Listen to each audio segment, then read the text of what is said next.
Assalamualaikum warahmatullahi wabarakatuh. Salam sejahtera untuk kita semua. Shalom, Om Swastiastu, Namo Buddhaya, salam kebajikan. Halo teman-teman semua, perkenalkan nama aku Holilah dengan NIM 070-1523-026 dari kelas HE23A Fakultas Hukum Universitas Al-Azhar Indonesia Angkatan tahun 2023. Video ini dibuat sebagai pemenuhan UAS mata kuliah Tata Pengantar Hukum Indonesia yang diampu oleh dosen Dr. Maslihati Nurhidayati. Saat ini saya akan memaparkan terkait dengan peran hukum internasional dengan konflik yang terjadi antara Palestina dengan Israel. Yuk kita cari tahu sebetulnya kenapa sih Israel dan Palestina kok sering banget ya berkonflik dan bagaimana sejarahnya. Lalu apa hukum internasional yang berlaku? Yuk tonton terus video ini.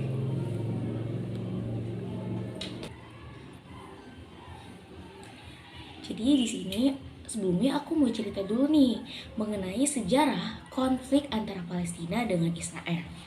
Konflik antara Palestina dan Israel sebetulnya dilatar belakangi oleh klaim kedua bangsa tersebut atas wilayah yang bernama Palestina.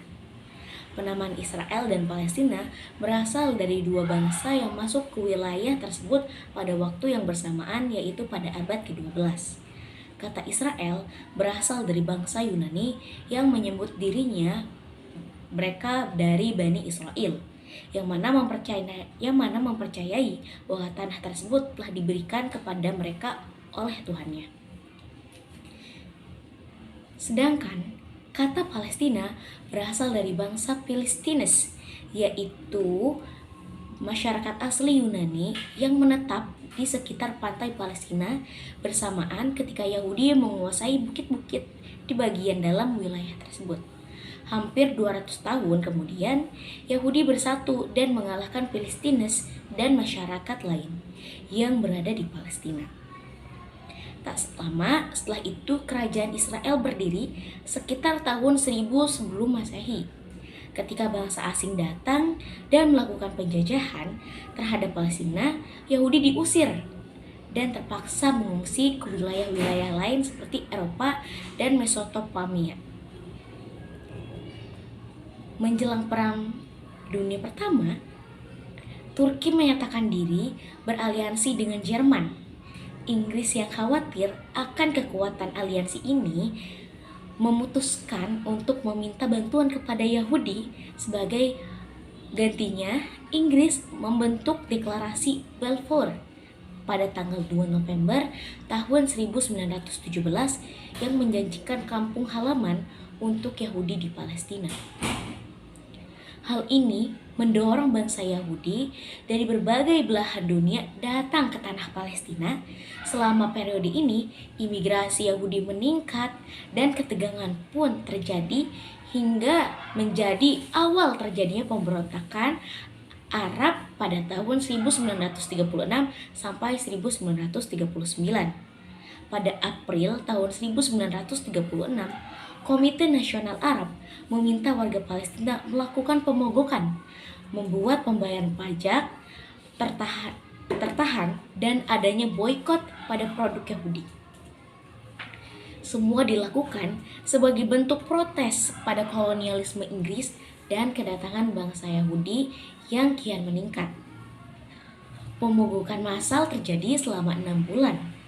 Namun, dibalas Inggris dengan melakukan penangkapan massal dan penghancuran rumah, praktik yang masih dilakukan Israel hingga kini.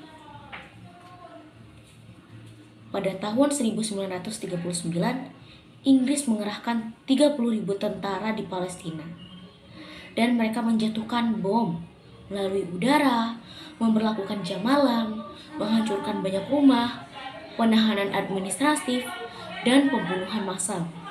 Selama 3 tahun pemberontakan, 5.000 orang menjadi korban. Terdapat 5.000 orang Palestina terbunuh, 15-20.000 orang terluka, dan 5.600 dipenjara. Setelah berakhirnya Perang Dunia Kedua, Perserikatan Bangsa-Bangsa mengambil alih mandat atas Palestina yang sebelumnya dikuasai oleh Inggris. PBB membagi wilayah tersebut menjadi dua negara, satu untuk orang Arab Palestina dan satu untuk orang bangsa Yahudi. Pembagian tersebut diadopsi sebagai resolusi PBB nomor 181 pada tahun 1974. Namun, Arab Palestina menolak pembagian tersebut, memicu perang Arab-Israel pertama pada tahun 1948 yang dimenangkan oleh Israel, yang mengakibatkan pembentukan negara Israel dan pengungsian rakyat Palestina. Perlawanan Palestina pertama kali dilakukan pada Desember tahun 1987 di jalur Gaza. Setelah 4 keluarga Palestina tewas saat truk Israel bertabrakan dengan 2 van yang membawa pekerja Palestina. Israel tak tinggal diam dengan melakukan sejumlah aksi seperti pembunuhan, penutupan universitas, deportasi aktivis, dan penghancuran rumah. Perlawanan itu berakhir setelah adanya perjanjian Oslo pada tahun 1993. Saat itu dibentuk pemerintah sementara di wilayah pendudukan tepi barat dan jalur Gaza. Perlawanan kedua Palestina terjadi pada 28 September tahun 2000. Saat itu pemimpin oposisi Partai Likud Israel, Ariel Sharon, melakukan kunjungan provokatif ke kompleks Masjid Al-Aqsa. Bentrokan terjadi yang menewaskan 5 warga Palestina dan melukai 200 orang selama 2 hari. Sejak saat itu, Israel diketahui terus-menerus melakukan serangan militer berkepanjangan di Gaza, yakni pada tahun 2008, 2012, 2014, 2021, dan terakhir 2023. Itulah tadi sejarah mengenai konflik antara Palestina dengan Israel, yang sebetulnya konflik tersebut dimulai bukan karena konflik agama, tetapi konflik perebutan tanah, yang mana Israel mengklaim bahwa tanah Palestina merupakan tanah yang dijanjikan Tuhannya untuk bangsa mereka. Teman-teman sudah pasti sering melihat, sering mendengar pemberitaan mengenai konflik yang terjadi antara Palestina dengan Israel yang begitu menggemparkan dunia, dan seluruh media di dunia menyoroti konflik antara Palestina dengan Israel. Di sini aku mau merinci lebih dalam lagi terkait konflik antara Palestina dengan Israel yang terjadi di tahun 2023, dan sampai kini konflik tersebut belum selesai. Pada tanggal 7 Oktober tahun 2023, kelompok militan Palestina yang dipimpin oleh Hamas atau Harakat Al-Muqawah Al-Islamiyah yang berarti gerakan perlawanan Islam, kelompok ini ingin menghancurkan Israel dan menggantinya dengan negara Islam, melancarkan invasi dan serangan besar-besaran terhadap Israel dari jalur Gaza, menerobos tembok pembatas Gaza Israel, dan memaksa untuk masuk melalui penyeberangan perbatasan Gaza ke pemukiman terdekat dan instalasi militer Israel. Hamas menurunkan 1.200 orang dan menyandra sekitar 240 orang. Pasukan Pertahanan Israel atau IDF membalasnya dengan serangan udara ke Gaza dan melancarkan serangan darat. Lebih dari 21.320 orang telah terbunuh di Gaza. Menurut Kementerian Kesehatan yang dikelola oleh Hamas, pada tanggal 28 November tahun 2023 terjadi gencatan senjata sementara. Hamas membebaskan 105 sandera dan Israel membebaskan 240 tahanan Palestina.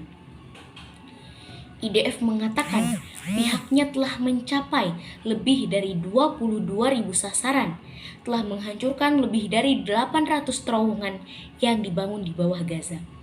Hamas sebelumnya mengklaim bahwa jaringan terowongannya membentang sepanjang 500 km. Citra satelit menunjukkan hampir 100.000 bangunan di Gaza rusak selama pertempuran tersebut. Setelah gencatan senjata sementara berakhir, pada tanggal 1 Desember tahun 2023, pasukan Israel masuk ke Gaza Selatan dan memulai operasi melawan Hamas dan kelompok bersenjata lainnya di dalam dan sekitar kota Khan Yunis. Serangan darat kini meluas ke kamp-kamp pengungsian di Gaza Tengah. IDF melakukan serangan udara di Rafah, di mana sebelumnya mereka memerintah penduduk Khan Yunis untuk melarikan diri. Jadi pertempuran sengit di wilayah utara, di sekitar kamp pengungsi Jabalia dan distrik Sejaiyah di kota Gaza. PBB memperkirakan 100.000 warga sipil masih berada di wilayah utara. Pada tanggal 13 Desember tahun 2023, Majelis Umum PBB mengeluarkan resolusi tidak mengikat yang menyerukan gencatan senjata kemanusiaan segera, serta pembebasan semua sandera segera dan tanpa syarat. Kementerian Kesehatan yang dikelola oleh Hamas mengatakan lebih dari 55.000 orang terluka sejak dimulainya. WHO mengatakan hanya 13 dari 36 rumah sakit di Gaza yang berfungsi. Itulah banyaknya korban yang berjatuhan ketika konflik antar Palestina dengan Israel di tahun 2023.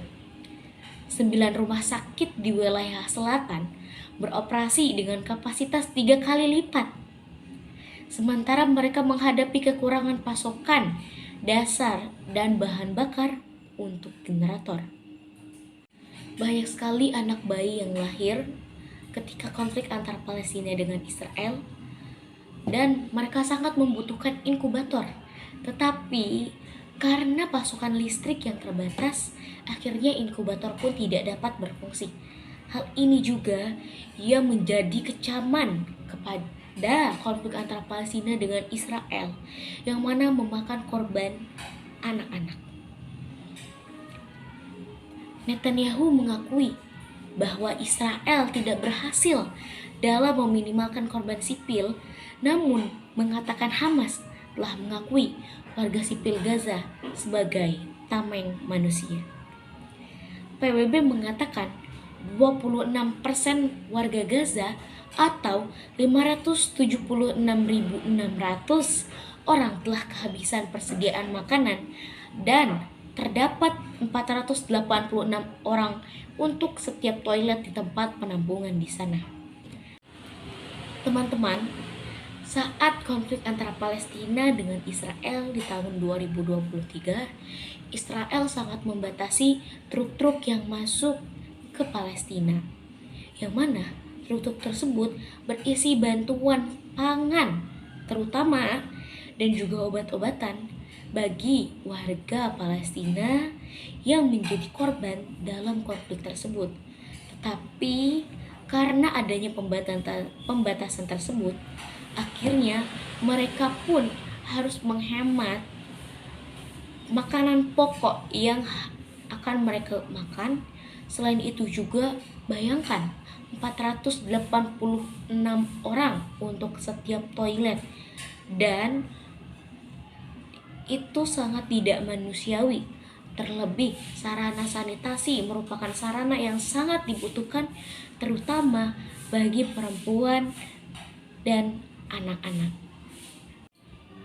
Teman-teman, di sini aku mau mengutip salah satu hal yang diperbincangkan di media massa, yaitu aktivis serukan gencatan senjata dan akhiri genosida di Gaza, yang mana ini bersumber dari konde.com.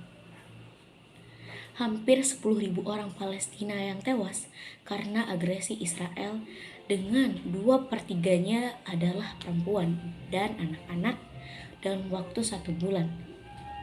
Para aktivis lintas sektor menyampaikan duka mendalam atas kejahatan kemanusiaan yang dialami rakyat Palestina tersebut.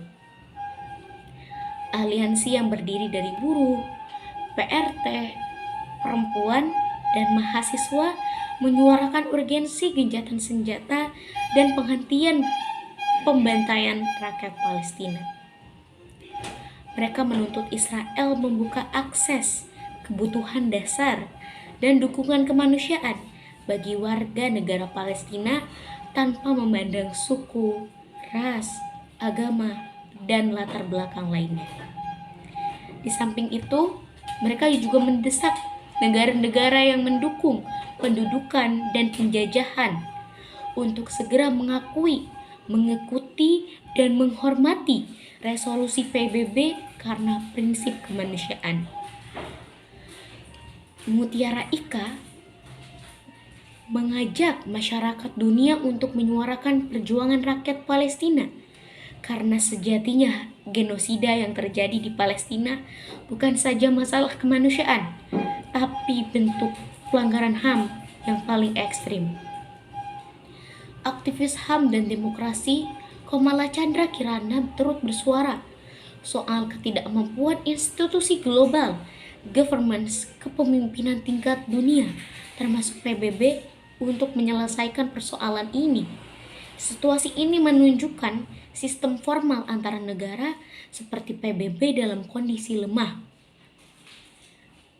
Komala menyatakan, kita saat ini ada di titik yang cukup lemah dalam segi tatanan internasional, yang sebenarnya dimaksudkan untuk mencegah perang dan mendorong perdamaian serta keadilan bagi semua. Majelis Musyawarah KUPI, Fakhruddin Abdul Qadir mengungkapkan dua pihak yang terlibat dalam konflik di Gaza punya posisi yang tidak berimbang. Yang satu punya negara dengan kekuatan penuh dan didukung negara-negara superpower, sementara yang lainnya belum diakui negaranya. Bahkan, wilayahnya terus menyempit dan penduduknya terus terbunuh. Fakhruddin menyampaikan, lantas apakah kita mau menggunakan perspektif agama yang melihat persoalan ini? Menurut Fakih, kedua pihak baik Israel maupun Hamas memakai perspektif agama. Namun, Hamas dituduh teroris, sedangkan Israel tidak. Malah, Israel bisa bersuara di PBB. Beberapa pihak termasuk KUPI mengusulkan perspektif perempuan dan anak. Apakah pendekatan yang selama ini dilakukan perempuan Indonesia dengan menitik beratkan pada peran-peran perempuan, korban yang dialami perempuan dan anak bisa menggugah atau tidak? Teman-teman, anak-anak dan perempuan menjadi korban dalam konflik tersebut. Bahkan di setiap konflik di negara manapun, anak-anak dan perempuan, bahkan orang tua selalu menjadi korban. Hal ini yang perlu kita soroti, terutama kita sebagai perempuan. Bahwa teman-teman perlu ketahui juga, perempuan, anak-anak, dan orang tua salah satu orang-orang yang perlu dilindungi dalam perang. Nabi pun mengajarkan demikian. Baik teman-teman, seperti yang sering aku katakan bahwa anak-anak dan perempuan selalu menjadi korban dalam setiap peperangan, terutama yang terjadi antara Palestina dengan Israel. Sejumlah aktivis hak asasi manusia di Indonesia mengajak untuk berdiri bersama korban dalam media sosial We Stand With Victim. Sejak 7 Oktober 2023, agresi militer Israel terhadap Palestina terus berlanjut. Lebih dari 8.805 warga Palestina telah tewas, termasuk ribuan anak-anak dan perempuan, sedangkan 22.224 lainnya terluka. Data ini diambil dari Kode.co.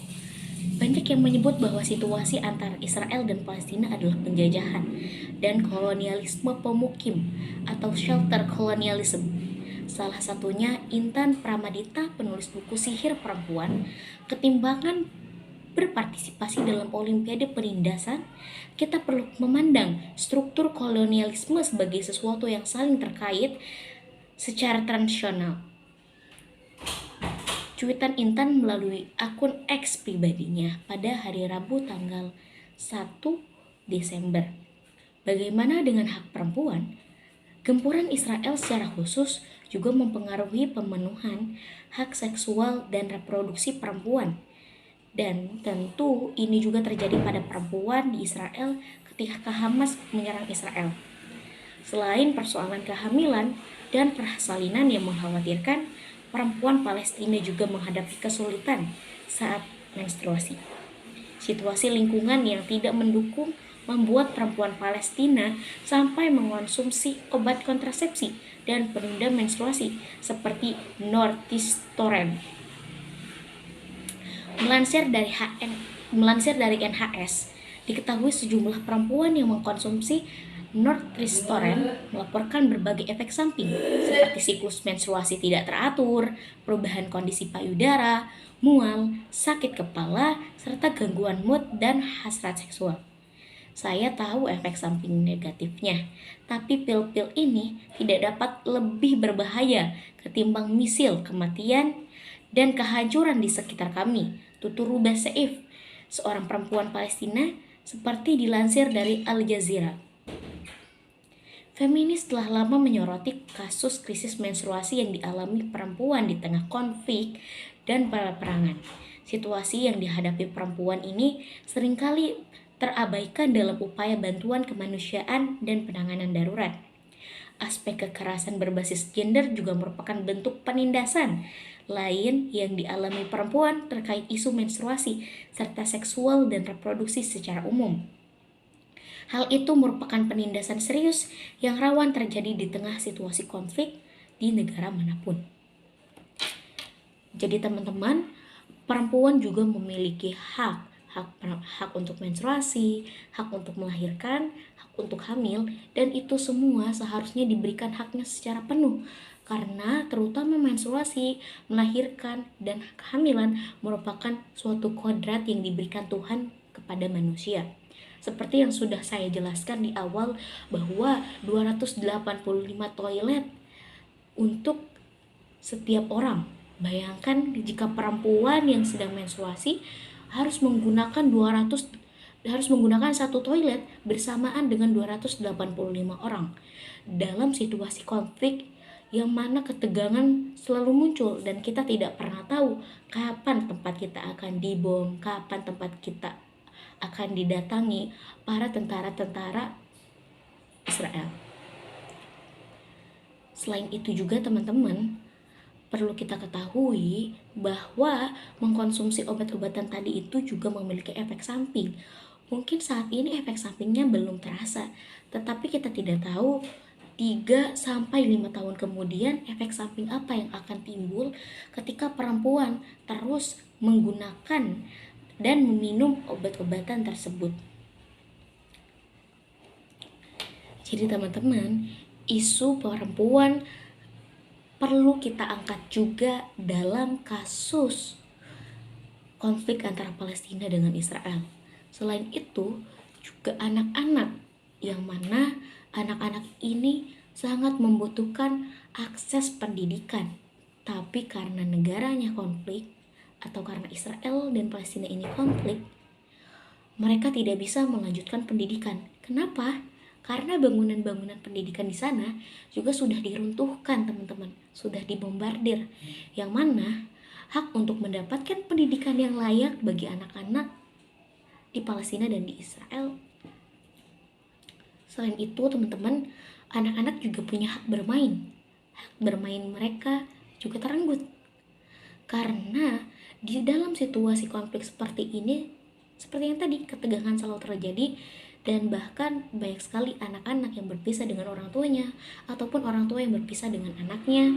Ada juga anak yang kehilangan orang tuanya, orang tua yang kehilangan anaknya. Tentu saja itu merupakan pelanggaran terhadap hak asasi manusia, teman-teman.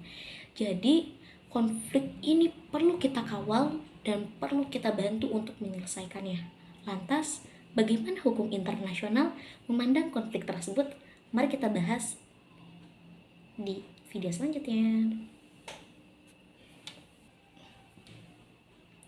Oke, di sini aku mau memaparkan mengenai bagaimana hukum internasional dalam konflik antara Palestina dengan Israel.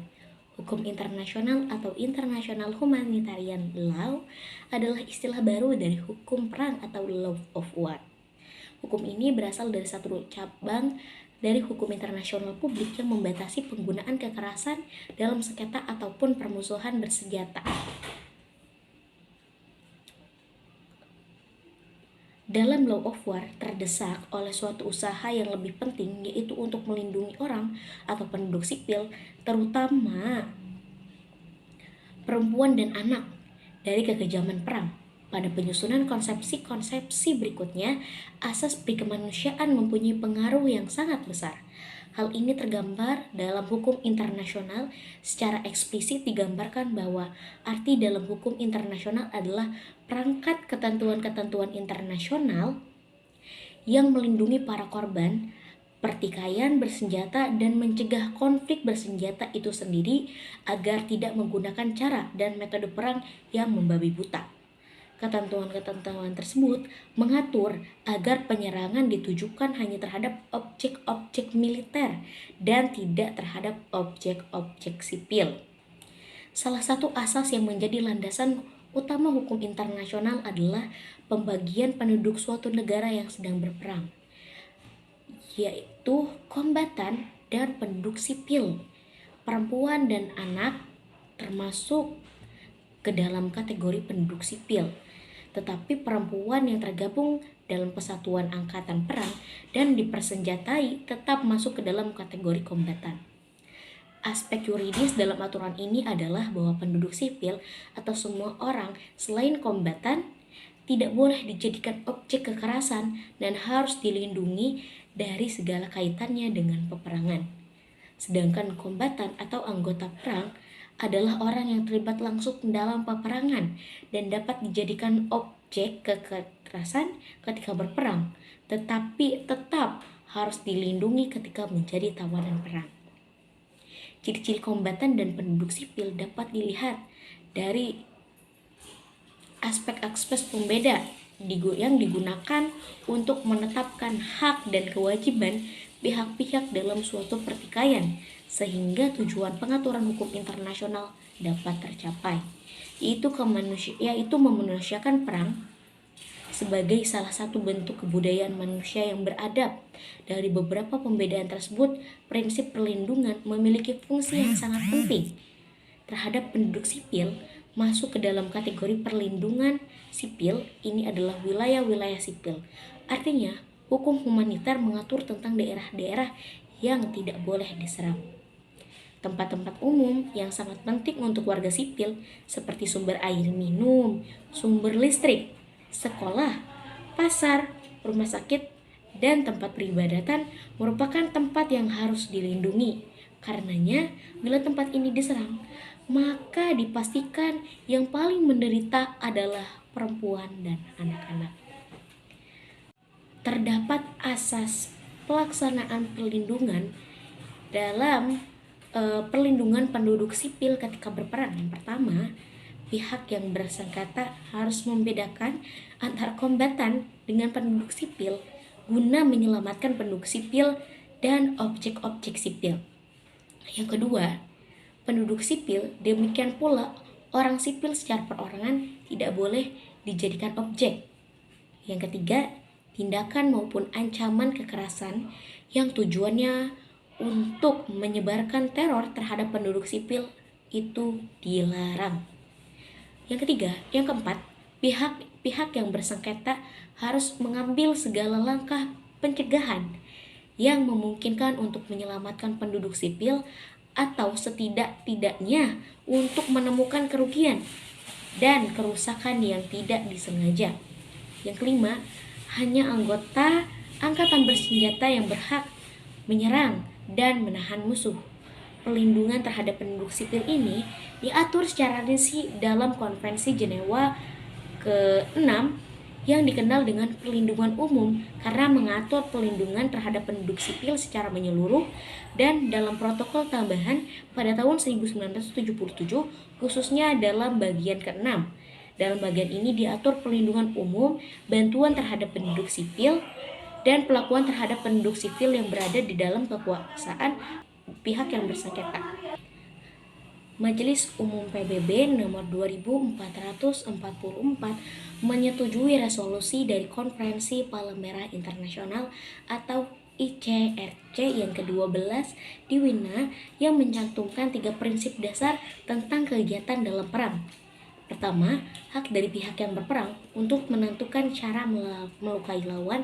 Yang memberlakukan lawan bukanlah tanpa pembatasan. Yang kedua, larangan melakukan penyerangan terhadap pemukiman sipil.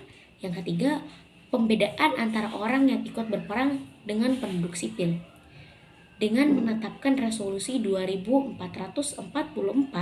Majelis Umum PBB menyatakan tidak dapat menerima gagasan untuk memerangi sejumlah penduduk dengan tujuan memaksa lawan menyerah. Resolusi ini juga memberikan tekanan untuk percepatan gerakan dari hukum humaniter, yaitu Konvensi Den Haag, Konvensi Jenewa, dan protokolnya, serta PBB untuk menjadi satu arus utama. Oleh karena itu, babak baru dimulai gerakan dari hukum humaniter saat ini dengan 3 arus utama: Konvensi Den Haag, Konvensi Jenewa, dan juga PBB bersatu dalam kerjasama, interaksi, dan dukungan timbal balik terhadap langkah kemanusiaan. Oleh karena itu, menurut pandangan Dewan Keamanan PBB, suatu konflik dapat dikatakan sebagai kasus pelanggaran HAM apabila memenuhi beberapa persyaratan. Yang pertama, mengancam perdamaian internasional. Yang kedua, melanggar ketentuan-ketentuan Konvensi Internasional atau Konvensi Jenewa tahun 1949 dan Protokol tahun 1977 yang membawa akibat buruk terhadap kemanusiaan dan hubungan damai antar negara. Adanya akibat buruk terhadap segi-segi keberadaban manusia dalam jumlah yang besar. Dalam hal ini PBB melalui organisasinya, yaitu DK atau Dewan Keamanan PBB, dapat melakukan tindakan-tindakan langsung pada perdamaian dunia. Tindakan ini adalah realisasi dari bab ke-8 Piagam Perserikatan Bangsa-Bangsa. Bentuk brutal dan banyaknya korban, terutama perempuan dan anak-anak, dari setiap peperangan menetapkan PBB untuk melakukan tindakan. Cara yang ditempuh adalah dengan membentuk komisi pencari fakta terhadap pelanggaran HAM hukum internasional, membentuk komisi ahli, mengeluarkan resolusi-resolusi yang mengikat secara hukum bagi pihak bersangkutan, dan membentuk mahkamah ad hoc pelanggaran hukum internasional. Dengan dijiwai oleh hukum humaniter, PBB terus mengusahakan melindungi perempuan dan anak-anak dari peperangan, termasuk juga usaha untuk mencegah timbulnya perang dan mengusahakan perdamaian. Pada tanggal 31 Oktober tahun 2000, resolusi nomor 1325 dalam kurung RES 1325 tutup kurung Dewan Keamanan PBB telah tentang perempuan, perdamaian, dan keamanan menemukan kata sepakat untuk disahkan. RES 1325 merupakan satu-satunya resolusi yang disahkan oleh Dewan Keamanan. Resolusi ini menggambarkan dan mengangkat dampak perang terhadap perempuan, termasuk menyatakan kekhawatiran yang besar terhadap penduduk sipil, terutama perempuan dan anak-anak yang paling rentan terkena dampak perang bersenjata.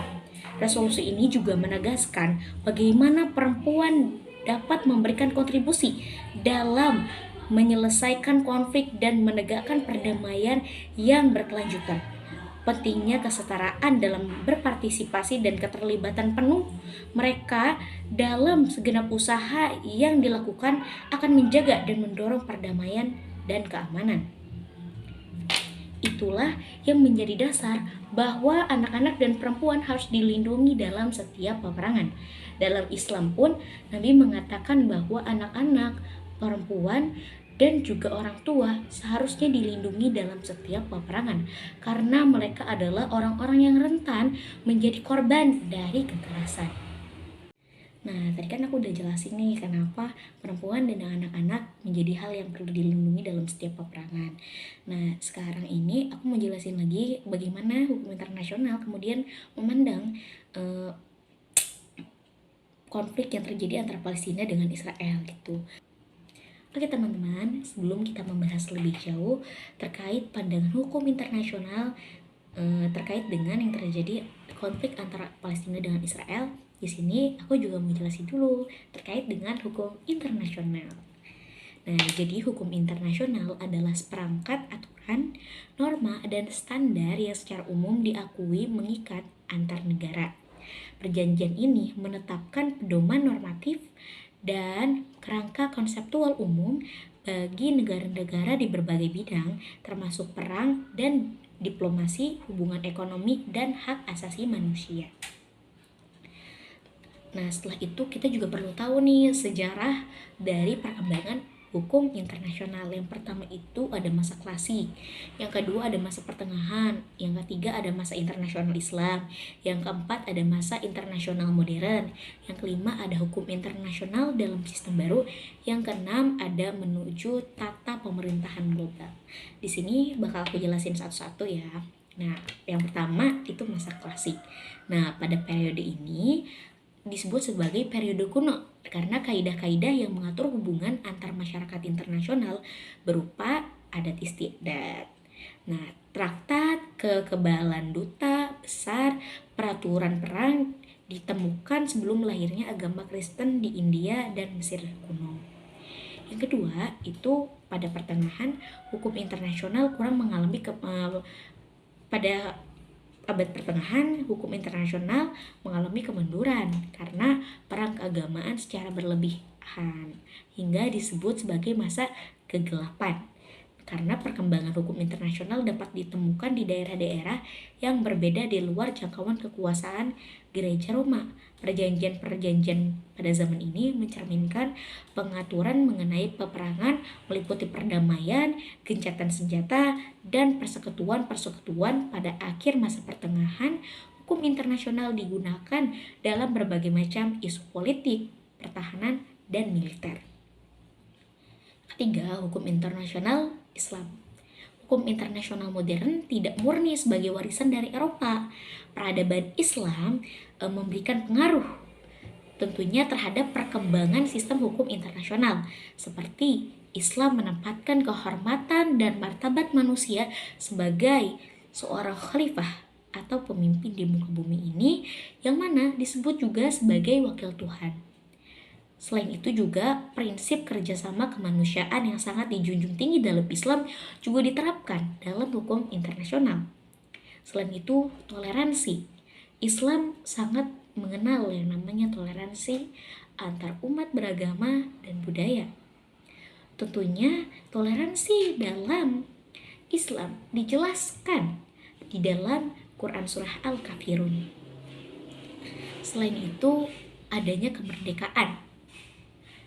Teman-teman mungkin pasti sering dengar dan pernah membaca mengenai sejarah Islam, bagaimana Rasulullah kemudian membebaskan kota Mekah dan Madinah dari kaum kafir Quraisy, dan itu merupakan bentuk dari kemerdekaan.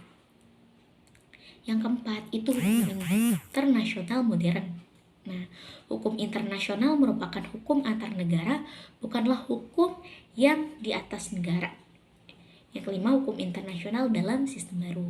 Hukum internasional adalah upaya-upaya konkret melalui kesepakatan-kesepakatan dan pembuatan komite sementara untuk menyiapkan PBB sebagai organisasi internasional.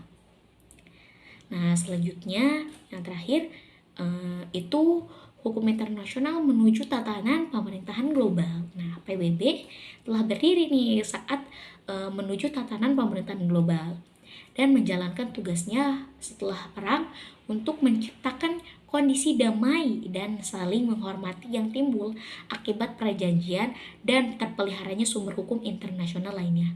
PBB memiliki peran sentral untuk berfungsi sekaligus juga promotor dalam pembentukan hukum internasional. Nah, itu tadi terkait dengan sejarah hukum internasional. Pasti teman-teman juga penasaran kan, sebetulnya subjek hukum internasional itu siapa sih? Nah, subjek hukum internasional itu yang pertama ada entitas atau individu yang diakui memiliki kedudukan hukum di tingkat internasional. Lalu ada negara, organisasi internasional, palang merah, tahta Suci Vatikan, pemberontak, dan juga individu.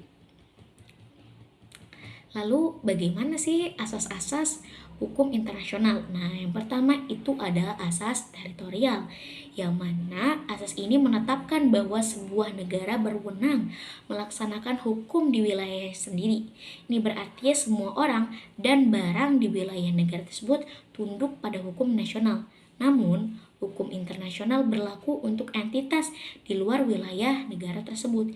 Jadi kalau misalkan hukum nasional itu berlakunya untuk segala sesuatu yang berada di dalam negara tersebut, kalau hukum internasional itu yang berada di luar. Terus ada namanya asas kebangsaan. Nah, asas ini memberikan warga negara perlindungan hukum dari negara mereka, bahkan jika mereka berada di luar negeri. Artinya, hukum negara tersebut tetap berlaku bagi warga negaranya dimanapun mereka berada. Kayak contohnya tuh, kalau misalkan ada warga negara Indonesia, contohnya melakukan pelanggaran di luar negeri. Nah, mereka tuh sebetulnya dapat dihukum dengan hukum yang berada di Indonesia gitu. Terus juga ada asas kepentingan umum. Nah, asas hukum internasional ini memberikan negara kewenangan untuk melindungi dan mengatur kepentingan masyarakatnya tanpa terbatas oleh batas wilayah. Ini memungkinkan negara untuk menyesuaikan hukumnya dengan keadaan yang berkaitan dengan kepentingan umum. Selanjutnya, itu ada asas fakta sarvanda, yaitu asas fundamental dalam perjanjian internasional. Artinya, perjanjian yang dibuat mengikat bagi semua pihak yang terlibat. Ini menciptakan kewajiban moral dan hukum bagi negara-negara yang terlibat dalam sebuah perjanjian internasional. Selanjutnya, itu ada asas egalitas rights. Nah, asas legalitas ini merupakan asas yang menekankan kesetaraan dalam hubungan antar negara yang terlibat dalam perjanjian internasional. Semua pihak yang terlibat memiliki kedudukan yang sama. Selanjutnya ada asas reciprocity, yaitu asas hukum internasional yang menunjukkan bahwa tindakan suatu negara terhadap negara lain dapat dibalas secara setimpal baik dalam bentuk positif maupun negatif. Selanjutnya ada asas courtesy, yaitu asas ini menekankan pentingnya menghormati dan menjaga kehormatan negara lain dalam hubungan internasional. Lalu ada asas rebus sic stantibus. Asas ini mengizinkan perubahan dalam perjanjian internasional jika terjadi perubahan mendasar dalam keadaan yang berkaitan dengan perjanjian tersebut. Lalu ada asas persamaan derajat. Meskipun secara formal semua negara di dunia dianggap setara, ada ketidakselarasan substansi dalam hubungan antar negara, terutama dalam konteks ekonomi. Ada asas keterbukaan, asas hukum internasional yang mendorong negara-negara untuk memberikan informasi secara jujur dan adil dalam hubungan internasional sehingga semua pihak dapat memahami hak, kewajiban, dan manfaat dalam hukum internasional. Ada asas nebis in idem. Asas ini melarang pengadilan ganda dan penuntutan ganda atau suatu tindakan kejahatan yang sama. Ada asas jus cogens, yaitu asas yang menyatakan bahwa perjanjian internasional dapat dinyatakan batal jika bertentangan dengan kaidah dasar hukum internasional umum. Ada asas inviolability dan immunity, yaitu dalam konteks diplomasi, asas ini melindungi pejabat diplomatik dalam penangkapan atau penahanan oleh negara penerima dan memastikan kehormatan dan kekebalan mereka. Lalu bagaimana sifat dan karakteristik dari hukum internasional? Yang pertama, hukum internasional tidak mempunyai badan legislatif yang produk hukumnya mengikat, meskipun ada majelis umum dalam rangka PBB. Namun, resolusi PBB tidak otomatis mengikat anggota negara. Yang kedua, hukum internasional tidak mempunyai sistem pengadilan yang keputusannya mengikat pihak yang bersengketa. Memang dalam rangka PBB ada ICJ, tapi untuk perkara di ICJ ada persyaratan tertentu, misalkan hanya negara yang dapat berperkara di depan ICJ pada pasal 34 ayat 1 Statuta ICJ, dan mereka harus ada kesepakatan untuk menyerahkan perkaranya di ICJ pada pasal 36 ayat 2. Tidak ada badan eksekutif atau pemerintah pusat sebagaimana halnya suatu negara. Yang ketiga, tidak adanya badan legislatif pusat oleh masyarakat internasional diisi oleh adanya perjanjian-perjanjian antara mereka yang mengikat. Juga ada kebiasaan-kebiasaan internasional yang merupakan praktek negara-negara yang dapat diterima sebagai hukum kebiasaan internasional. Yang keempat, hukum internasional tidak ada saksi yang dapat dipaksa sebagaimana halnya dalam hukum nasional. Memang di dalam sistem PBB ada saksi yang dapat dipaksakan melalui resolusi Dewan Keamanan terhadap yang melakukan pelanggaran. Terdapat perdamaian dan keamanan internasional ataupun melakukan agresi. Penjatuhan saksi melalui sistem PBB ini masih harus dapat kesepakatan dari 5 anggota tetap Dewan Keamanan PBB. Prinsip hukum internasional merupakan landasan dan norma-norma yang mengatur hubungan antar negara di tingkat global gitu. Terdapat beberapa prinsip utama dalam hukum internasional yang menjadi dasar bagi hubungan antar negara. Nah, diantaranya itu ada prinsip hukum internasional, prinsip kedaulatan negara, yaitu hak mutlak setiap negara untuk mengatur urusan dalam wilayahnya sendiri tanpa campur tangan dari negara lain. Meskipun prinsip ini penting dalam beberapa situasi seperti hak asasi manusia dan keamanan internasional serta kedaulatan yang bisa dibatasi. Yang kedua, fakta sunt servanda perjanjian harus disepakati. Prinsip ini menyatakan bahwa negara-negara harus mematuhi ketentuan perjanjian internasional yang telah mereka sepakati. Yang ketiga ada pencegahan penggunaan kekuatan. Hukum internasional secara umum memandang penggunaan kekuatan militer oleh suatu negara terhadap negara lain. Yang ketiga, pencegahan penggunaan kekuatan. Hukum internasional secara umum menentang penggunaan kekuatan militer oleh suatu negara terhadap negara lain. Penggunaan kekuatan hanya diizinkan dalam situasi tertentu, seperti dalam pertahanan diri atau dalam otoritasi Dewan Keamanan PBB. Yang keempat, hukum humaniter internasional, yang mana prinsip ini berkaitan dengan perlindungan individu selama konflik bersenjata, termasuk perlindungan terhadap warga sipil, tahanan perang, personal, medis. Hukum humaniter internasional bertujuan untuk mengurangi penderitaan manusia selama konflik. Yang kelima, hukum laut internasional, yang mana mengatur penggunaan laut dan sumber daya laut bersama prinsip-prinsip ini termasuk kebebasan navigasi, batas laut teritorial, dan hak suverenitas negara atas perairan teritorialnya. Ada juga prinsip-prinsip hak asasi manusia, yang meskipun hak asasi manusia adalah bagian dari hukum internasional, prinsip ini semakin menjadi fokus utama bagi negara-negara diharapkan untuk menghormati dan melindungi hak asasi manusia termasuk hak hidup, kebebasan berpendapat, dan perlakuan yang adil. Lalu ada hukum pengungsi internasional. Nah, hukum ini menetapkan hak dan kewajiban negara terkait status dan perlindungan pengungsi. Prinsip ini mengatur bagaimana negara-negara harus menangani orang-orang yang melarikan diri dari konflik atau kejahatan di negara asal mereka. Ada juga prinsip kewajiban negara menghindari konflik internasional.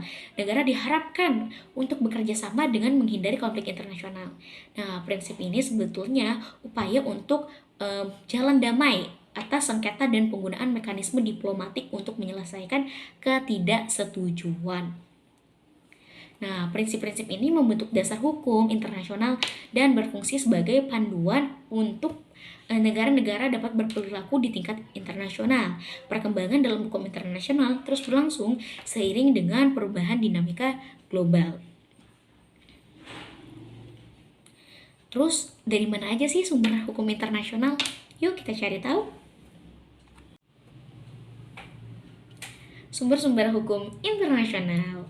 Yang pertama itu sumber primer hukum internasional, terdapat ada namanya perjanjian internasional, yaitu dokumen hukum yang mengikat antara dua atau lebih negara.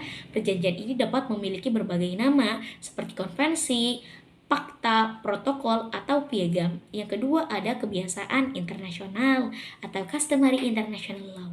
Prinsip-prinsip dan norma-norma yang berkembang melalui praktek konsisten dan umum dari negara-negara kebiasaan internasional dapat menjadi sumber hukum yang signifikan, terutama karena tidak ada perjanjian tertulis yang mengaturnya. Yang ketiga ada prinsip umum hukum. Prinsip hukum yang diakui oleh negara-negara sebagai dasar hukum internasional. Prinsip ini mencakup asas-asas seperti keadilan, kebersihan, dan kewajaran. Lalu ada juga sumber hukum internasional. Selain itu ada namanya keputusan pengadilan internasional, yang mana keputusan dari pengadilan internasional seperti Mahkamah Internasional atau International Court of Justice atau ICJ dapat menjadi sumber hukum. Keputusan-keputusan ini mengikat pihak-pihak yang terlibat dalam kasus tertentu dan dapat memberikan interpretasi terhadap hukum internasional. Lalu ada juga doktrin hukum internasional, tulisan-tulisan para ahli hukum internasional, buku-buku, artikel, dan pidato-pidato dapat memberikan pandangan dan analisis terhadap hukum internasional. Meskipun tidak memiliki kekuatan hukum yang sama seperti perjanjian atau keputusan pengadilan, doktrin ini sebetulnya dapat mempengaruhi interpretasi dari perkembangan hukum internasional itu sendiri. Ada juga namanya resolusi PBB. Dan ini tuh merupakan resolusi dari Dewan Keamanan PBB dan dapat menjadi sumber hukum internasional terutama jika resolusi tersebut menciptakan kewajiban hukum bagi anggota PBB. Yang keempat ada namanya kesetaraan konferensi internasional. Hasil dari konferensi internasional dapat menjadi sumber hukum. Misal konferensi Wina tentang hukum perjanjian tahun 1969, konferensi Jenewa tentang hukum laut tahun 1982, dan ada juga contoh ketetapan konferensi internasional. Ada juga dokumen organisasi internasional, yaitu aturan dan regulasi yang diadopsi oleh organisasi internasional seperti Piagam PBB dapat menjadi sumber hukum internasional. Sumber-sumber ini saling berinteraksi dan membentuk kerangka hukum internasional. Perjanjian internasional seringkali dianggap sebagai hukum berhukum utama, sementara kebiasaan internasional dan prinsip umum hukum memainkan peran penting dalam perkembangan hukum internasional. Lalu bagaimana hakikat hukum internasional dihadapkan pada dua sisi atau dua makna? Yang pertama, hukum publik internasional dan hukum perdata internasional.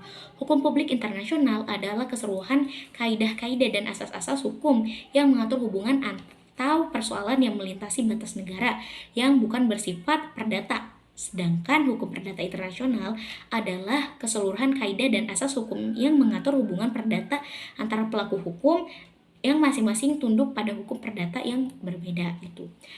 Masyarakat internasional yang diatur oleh hukum internasional adalah suatu aturan ketertiban hukum yang terkoordinasi dari sejumlah negara-negara yang masing-masing telah merdeka dan berdaulat.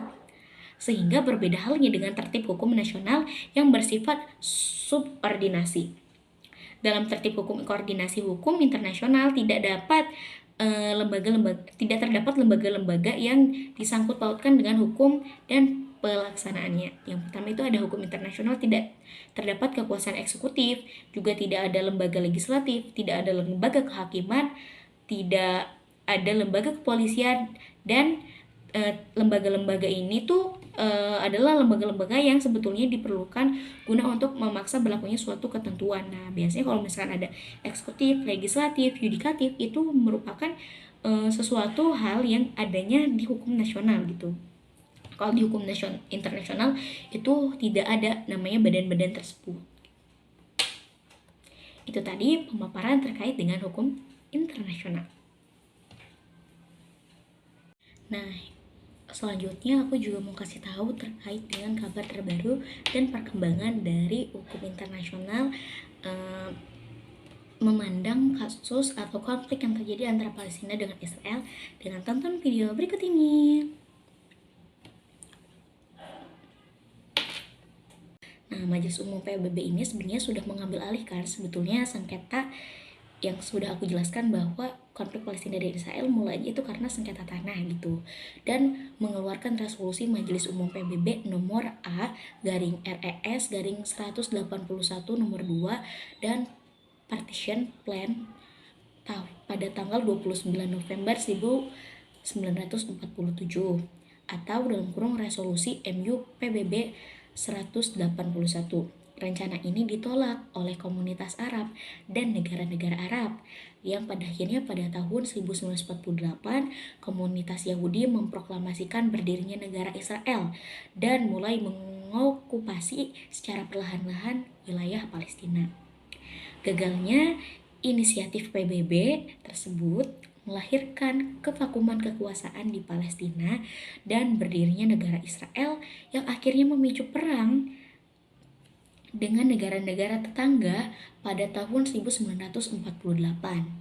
Setelah perang ini, Israel berhasil menguasai secara de facto wilayah yang semula ditetapkan untuk Israel dalam resolusi MU PBB tahun nomor 181 serta hampir 60% dari wilayah yang ditetapkan untuk Palestina. Nah, lalu pelanggaran hukum internasional apa sih sebetulnya yang dilanggar oleh Israel?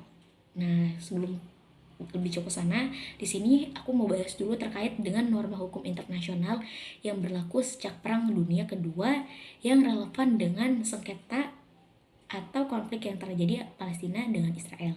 Yang pertama, norma self-determination, yaitu memberikan hak pada wilayah yang masih berada dalam penguasaan kolonial untuk dimerdekakan.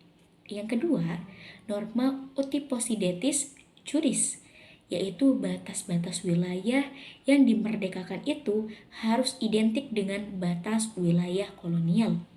Prinsip ini diperlukan oleh pendapat Mahkamah Internasional atau ICJ dalam Advisory Opinion on Legal Consequence of the Separation of the Chagos Archipelago from Mauritius in 1965. Muncul ICJ nomor self-determination juga mengharuskan wilayah koloni dimerdekakan secara utuh dan tidak boleh dipecah-pecah. Yang ketiga, norma non-use of force, yaitu penggunaan kekerasan telah diharamkan. Jadi kekerasan itu juga diharamkan teman-teman dalam yang namanya peperangan tuh untuk memperoleh wilayah. Larangan ini dimulai sejak Piagam PBB tahun 1945 dan ditegaskan melalui Declaration of Participle of International Law Concerning Friendly Relation and Cooperation among States in accordance with the charter of the United Nations.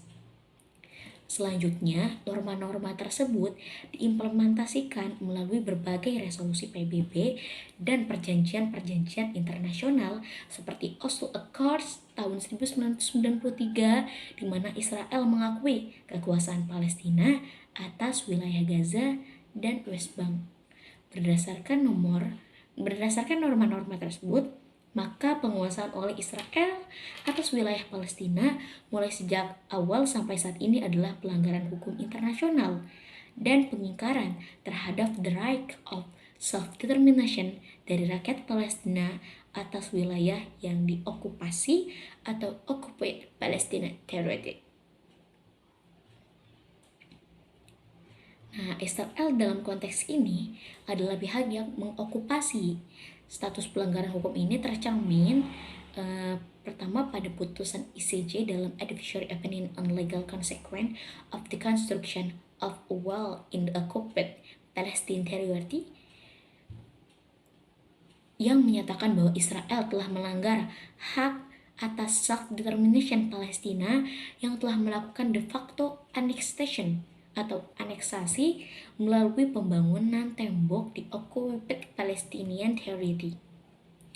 Yang kedua, itu ada resolusi Majelis Umum PBB nomor A/Res/67/19 mengafirmasi hak determination dalam kaitannya dengan wilayah Palestina yang diokupasi sejak 1967. Yang ketiga, Pretrial Chamber, Mahkamah Pidana Internasional atau ICJ, dalam situation in the state of Palestina merujuk pada wilayah Gaza, tepi barat, dan Yerusalem Timur sebagai wilayah Palestina yang diokupasi oleh Israel sejak 1967. Lalu, bagaimana kedudukan hukum Palestina dan Israel? Nah, konflik ini kan telah berevolusi ya, dan Israel telah diakui sebagai negara dan menjadi anggota PBB pada tahun 1949 melalui resolusi Majelis Umum PBB nomor A-Res/273 dalam kurung 3 tahun 1949. Sedangkan Palestina melalui resolusi Majelis Umum PBB nomor A-43-177 tahun 1988, deklarasi kemerdekaannya tanggal 15 November tahun 1988 telah diakui oleh PBB. Saat ini, Palestina diakui sebagai negara oleh 138 dari total 193 negara anggota PBB, termasuk Indonesia, dan sejak tahun 2012 melalui resolusi umum PBB nomor A-67-19 diberikan status sebagai non-member observer state. Palestina belum secara resmi menjadi anggota PBB karena untuk menjadi anggota PBB harus mendapat rekomendasi oleh Dewan Keamanan PBB, yang mana hal tersebut hingga saat ini tidak bisa dilakukan karena rekomendasi dari Dewan Keamanan PBB pasti akan diveto oleh Amerika Serikat. Sebagai informasi, hak veto itu merupakan hak yang dimiliki oleh setiap anggota tetap Dewan Keamanan PBB, di mana apabila salah satu dari anggota tetap Dewan Keamanan PBB menolak satu usulan ketika pengambilan suatu voting atau suatu suara, maka sebuah keputusan atau resolusi Dewan Keamanan PBB tidak akan disetujui. Nah, dengan demikian, terdapat 2 negara yang diakui oleh masyarakat internasional, namun dengan batas wilayah yang masih dalam sengketa, dan sebagian besar wilayah sengketa berstatus di bawah okupasi Israel. Dalam hal ini, Israel berada dalam posisi sebagai pelanggar hukum internasional. Lalu bagaimana penegakan hukum internasionalnya? Hukum internasional tidak memiliki institusi penegak hukum sebagaimana layaknya hukum nasional yang berada pada setiap negara-negara. Oleh sebab itu, penegakan atas pelanggaran hukum ini diserahkan kepada negara-negara dalam bentuk reaksi atau respon, baik secara sendiri maupun kolektif melalui PBB atau organisasi regional. Respon negara akan berkarakter persistent objection atau penolakan secara persisten, atau sebagai lawannya itu ada recognition atau pengakuan. Kedua respon ini akan menentukan keabsahan klaim dari Israel gitu. Reaksi mayoritas negara saat ini memperlihatkan persistent objection terhadap tindakan Israel dalam sistem hukum internasional. Penolakan semacam ini akan menghalangi klaim sepihak Israel menjadi sah. Ini berarti kedudukan de facto Israel di wilayah okupasi, termasuk kebijakannya memindahkan ibu kota ke Yerusalem, tepat dianggap tidak sah menurut hukum internasional. Inilah yang merupakan akar konflik dari Palestina dan Israel. Di sisi lain, negara-negara juga dilarang memberikan pengakuan atas situasi yang lahir dari pelanggaran serius terhadap norma ius cogens. Nah, larangan tersebut merupakan kebiasaan internasional yang terkodifikasi dalam pasal 40 ayat 2 UNILC Draft Article on Responsibility of State for Internationally Wrongful Acts tahun 2001. ICJ dalam Advisory Opinion on Well misalnya melarang negara-negara mengakui situasi ilegal yang terlahir dari perbuatan Israel. tentang pengakuan tembok di wilayah okupasi, pengakuan Amerika Serikat atas kebijakan sepihak Israel yang memindahkan ibu kota ke Yerusalem tahun 2017, juga mendapat penolakan dari 128 negara di Majelis Umum PBB. Pada saat itu dilakukan voting terhadap resolusi Majelis Umum PBB nomor A/ES strip 10 L.22 tahun 2017. Reaksi mayoritas ini menegaskan bahwa penetapan status Yerusalem sebagai kota Israel tidak sah menurut hukum internasional. Dalam hal ini, pelanggaran hukum internasional oleh Israel melahirkan pembatasan tertentu bagi reaksi negara-negara. Untuk itu, maka sangat keliru jika sebagai publik baru-baru ini mendesak Indonesia untuk tidak mendukung satu pihak alias bersikap netral. Karena banyak sekali warga Indonesia dan juga ada beberapa negara-negara yang meminta Indonesia untuk netral terhadap konflik antara Palestina dengan Israel. Padahal Indonesia menjadi salah satu anggota dari Dewan Keamanan PBB, yang mana Indonesia sudah sejak lama selalu menyuarakan isu perdamaian, dan isu perdamaian menjadi salah satu tujuan negara Indonesia yang terdapat pada alinea keempat Undang-Undang Dasar 1945. Selain karena alasan konsistensi politik luar negeri Indonesia, hukum internasional juga mengharuskan Indonesia untuk melakukan pemihakan terhadap penghormatan atas hukum internasional. Tidak ada pilihan lain. Mendukung Israel dengan statusnya saat ini sebagai pelanggar hukum internasional justru menempatkan Indonesia sebagai negara yang turut serta dalam pelanggaran ini.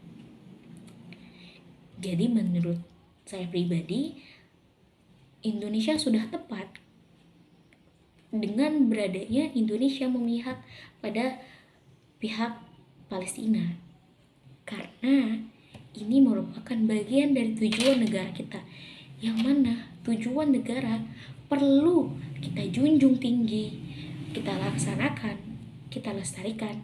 Jangan sampai tujuan negara ini justru tidak kita laksanakan, karena tujuan negara merupakan amanah dari para pendiri bangsa kita. Lalu bagaimana sih penyelesaian konfliknya? Nah, penyelesaian konflik ini hanya dapat terjadi jika hukum internasional sudah merestui. Dalam hal ini, negara-negara memberikan pengakuan atas setiap apapun solusi yang disepakati oleh kedua negara yang berkonflik. Sayangnya, kesepakatan ini belum berhasil dicapai, sehingga eskalasi konflik masih terus terjadi. Eskalasi konflik yang terjadi belakang ini bukan merupakan akar faktor, melainkan akibat dari akar faktor yang sudah ada dan akan terus berlangsung jika berbagai macam pemicu, dan hanya yang berhenti jika akar konflik itu terselesaikan. Keperkasaan Israel atas Palestina yang lemah tidak dengan sendirinya menyelesaikan konflik ini. Ini membuktikan bahwa logika hukum internasional bahwa make cannot make right, but right might sulit dibantah. Indonesia bersama negara-negara lainnya telah menawarkan penyelesaian sengketa ini. Selain mendorong pengakuan atas Palestina sebagai negara, Indonesia juga mendukung inisiatif PBB guna menghidupkan kembali perundingan damai Palestina-Israel berdasarkan solusi dua negara atau two-state solution. Jadi teman-teman, Indonesia juga selalu membawa isu terkait dengan konflik Palestina dengan Israel ke Dewan PBB. Tapi memang sampai saat ini isu tersebut masih menjadi pergolakan panas, karena perlu kita tahu ya bahwa Israel didukung oleh negara-negara beradidaya kuat gitu. Jadi maka sangat kuat juga dukungan terhadap Israel itu. Selain itu juga warga Indonesia sudah sepakat untuk melakukan boikot terhadap produk-produk yang beraliansi dengan Israel. Nah, ternyata dengan adanya boikot, banyak sekali perusahaan-perusahaan yang merasa perusahaannya terancam gitu karena adanya boykot tersebut. Income mereka akhirnya turun sangat drastis, teman-teman.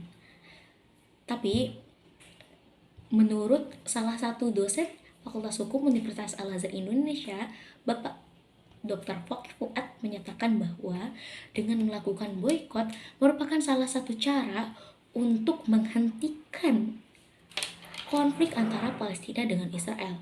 Karena ketika Israel tidak mendapatkan pasokan dana, itu dapat memunculkan yang namanya penurunan terhadap pendapatan, di mana pendapatan itu biasanya digunakan untuk membeli bahan bakar atau juga bisa dibelikan alat-alat perang itu. Nah, makanya dengan memboikot produk-produk yang beraliansi dengan Israel merupakan salah satu cara bagi warga Indonesia untuk menghentikan konflik antara Palestina dengan Israel. Selain itu, dengan melakukan boikot dapat menaikkan income dari ekonomi Indonesia itu sendiri, terutama produk-produk lokal. Karena ketika kita memboikot suatu produk, otomatis produk itu tidak laku terjual di pasaran. Dan ketika tidak laku terjual di pasaran akan mengalami yang namanya penurunan, bahkan kebangkrutan, teman-teman. Ketika nanti suatu produk itu bangkrut, maka Indonesia sebagai negara dengan penduduk yang padat membutuhkan sumber atau bantuan lain gitu untuk memenuhi kebutuhan hidup masyarakat. Nah, untuk itu perusahaan-perusahaan lokal yang tadinya masih dalam lingkup kecil, skalanya kecil, tidak terlalu terkenal, orang Indonesia yang bekerja di pabrik tersebut yang sebelumnya beraliansi dengan Israel akan pindah ke dalam pabrik-pabrik lokal yang membutuhkan tenaga pekerja karena tingginya minat masyarakat untuk membeli produk tersebut.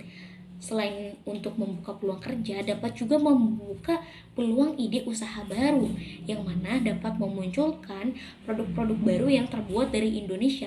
Selain bisa digunakan di dalam negeri, itu juga dapat digunakan ke luar negeri, bisa melakukan impor dengan ekspor gitu. Dan itu juga sebetulnya menjadi keuntungan bagi negara Indonesia. Dan juga sudah ada beberapa perusahaan-perusahaan yang menyatakan dia tidak beraliansi dengan Israel dikarenakan sudah rugi miliaran rupiah karena pemboikotan yang dilakukan oleh warga Indonesia. Selain yang dilakukan oleh warga Indonesia, warga dunia juga melakukan pemboikotan tersebut. Jadi begitu sangat terasa menurut saya dampak dari boikot tersebut, dan juga perlu kesadaran penuh dari kita sebagai warga negara untuk terus memperjuangkan hak-hak perdamaian dan kemerdekaan bagi setiap negara yang dijajah. Karena Indonesia sendiri menjadikan perdamaian dunia sebagai tujuan negara. Apabila tujuan negara itu tidak tercapai, maka perlu dipertanyakan bagaimana negara tersebut dalam menjalankan tugas. Nah, selanjutnya aku juga mau kasih tahu terkait dengan kabar terbaru dan perkembangan dari hukum internasional memandang kasus atau konflik yang terjadi antara Palestina dengan Israel dengan tonton video berikut ini. First, the core of genocide is intent. Without intent, there can be no genocide in law. Israel defending itself on the second and final day of hearings at the International Court of Justice, refuting claims by South Africa that its response to the attacks on October 7th violates the 1948 Genocide Convention. The sitting is open. It is respectfully submitted that the application and request should be dismissed for what they are, a libel designed to deny Israel the right to defend itself according to the law from the unprecedented terrorist onslaught it continues to face.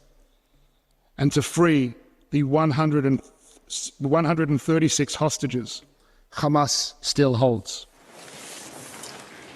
This after South Africa's lawyers argued on Thursday that Israel's leaders were intent on destroying the Palestinians as a group in Gaza. Following 7 October, Israel deployed 6,000 bombs per week.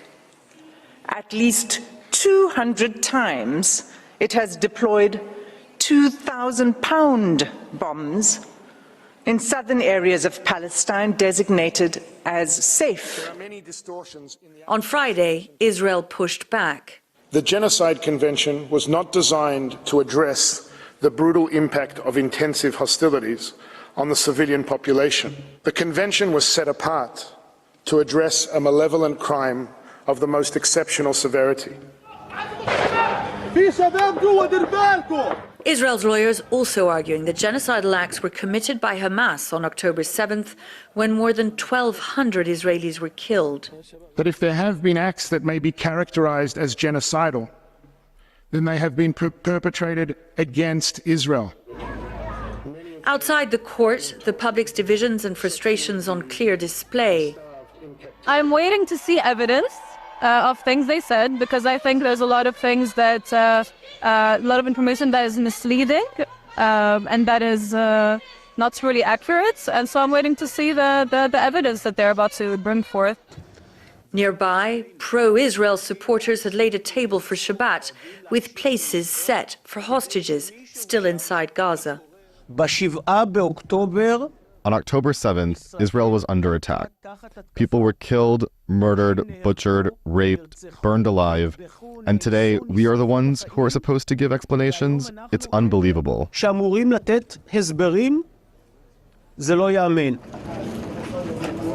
The question of whether Gazans are the victims of a genocide could take years for the court to rule on. Far more pressing, the question of if and how it will ask Israel to stop its war. Melissa Bell, CNN, The Hague. Perdana Menteri Israel Benjamin Netanyahu tuding Afrika Selatan munafik usai Mahkamah Internasional mulai menyidangkan dugaan genosida Israel di Gaza. Terkait hal itu, Netanyahu mengklaim pihaknya berjuang demi kelangsungan hidup rakyatnya. Netanyahu menilai dunia justru berbalik menyerangnya yang tengah memerangi kelompok Hamas. Lantas ia membela pasukannya yang disebut telah berusaha meminimalkan kerugian pihak-pihak yang tidak terlibat konflik. עולם הפוך. ודווקא צה"ל, הצבא המוסרי ביותר בעולם, שעושה הכל כדי להימנע מפגיעה בבלתי מעורבים, הוא מואשם על ידי נציגי המפלצות ברצח עם. הצביעות של דרום אפריקה זועקת לשמיים. Israel menegaskan pihaknya akan terus membela diri dan mengamankan masa depan. Mereka pun menargetkan kemenangan mutlak atas konflik di jalur Gaza. Sebelumnya, Mahkamah Internasional mulai menyidangkan kasus dugaan genosida Israel yang dilayangkan Afrika Selatan. Sidang itu berlangsung di Den Haag, Belanda pada Kamis 11 Januari 2024. Sementara Israel dijadwalkan menyampaikan argumen dalam sidang tersebut pada Jumat 12 Januari 2024. Diketahui Afrika Selatan mengajukan gugatan setebal 84 halaman pada 29 Desember 2023. Gugatan itu memuat bukti bahwa Israel melakukan pendudukan, melanggar kewajiban berdasarkan Piagam PBB, dan terlibat tindakan genosida di Gaza.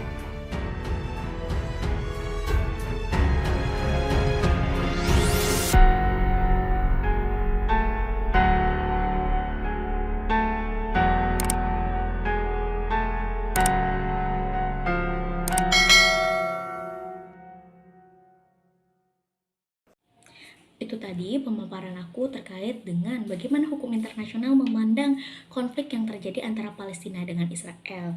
Harapannya konflik antara Palestina dengan Israel ini cepat berlalu dan perdamaian dunia dapat tercapai. Wassalamualaikum warahmatullahi wabarakatuh.